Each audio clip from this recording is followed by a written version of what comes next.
Hey everyone, I wanted to come on here and remind you all that you're going to make it through whatever you're battling right now.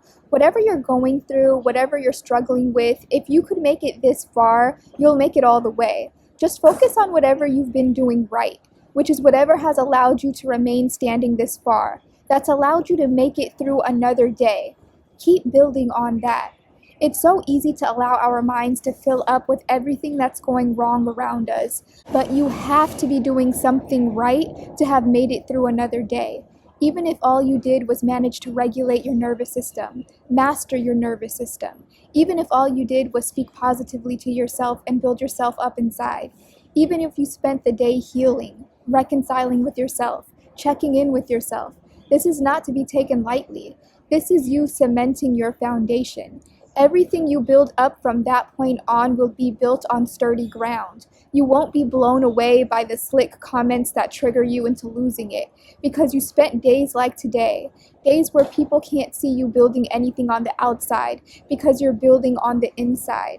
You spent time in a state of self-development. You're spending time on your internal, spiritual, emotional, psychological development.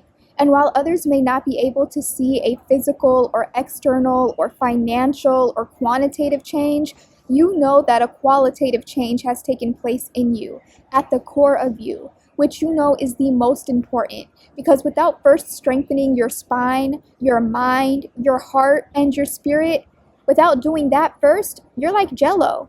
Jell-O isn't solid.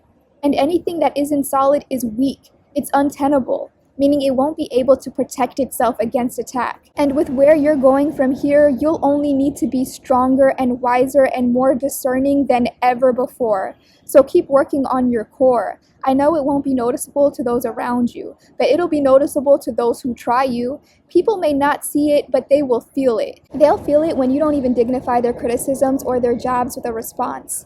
Your silence is loud. The changes you're making won't be visible like a six-pack of abs or a designer outfit or driving in a luxury car. The changes you're making are internal. They're qualitative, because first things first, and a solid foundation is always first. We have to have our foundation, our mind, our faith, our hearts, strong and solid if we don't want our castle crumbling like King Solomon's palace and temple were destroyed. We need to be solid. We can't be waved back and forth by this person or that situation. We know what our values are. We know what we stand for. We know who our God is. So whatever you've been doing to consistently regulate yourself by yourself, to maintain, don't downplay it. And definitely don't bypass it. Because King Solomon spent years building a temple for God and a palace only to have it destroyed because he allowed himself to be influenced and steered away from what he knew was right, to be steered away from God, to be steered away from his values and his own better judgment. And we've all been guilty of taking our chances here and there, of not always doing what we knew was right, what we knew was best. But now is the time to tighten up. We can't do right 98% of the time because that other 2% is all it takes to have years of hard work, genuine effort, blood, sweat, and tears destroyed and come tumbling down. So get solid, chosen ones, because it's almost your turn. Be ready. And don't worry if you haven't figured it all out yet. Don't worry if you don't have the support or the title or the money yet. King Solomon had all of that. King Solomon had the title of king and the resources of a kingdom, but his temple and his palace were still destroyed. King Solomon built God a temple decorated with gold, precious stones, and ivory, and God still allowed both Solomon's palace and the temple Solomon built for God to be destroyed, to come crumbling down. Remember, Solomon was rich, Solomon was royal, and Solomon was wise, but he wasn't solid, so he lost it all. Because Solomon allowed his wives to influence him into idolatry, into breaking commandments, which was cheating on God. Even after all that God had granted Solomon through the wisdom he prayed for, even after all that God had done for Solomon, Solomon still allowed himself to be influenced by these women.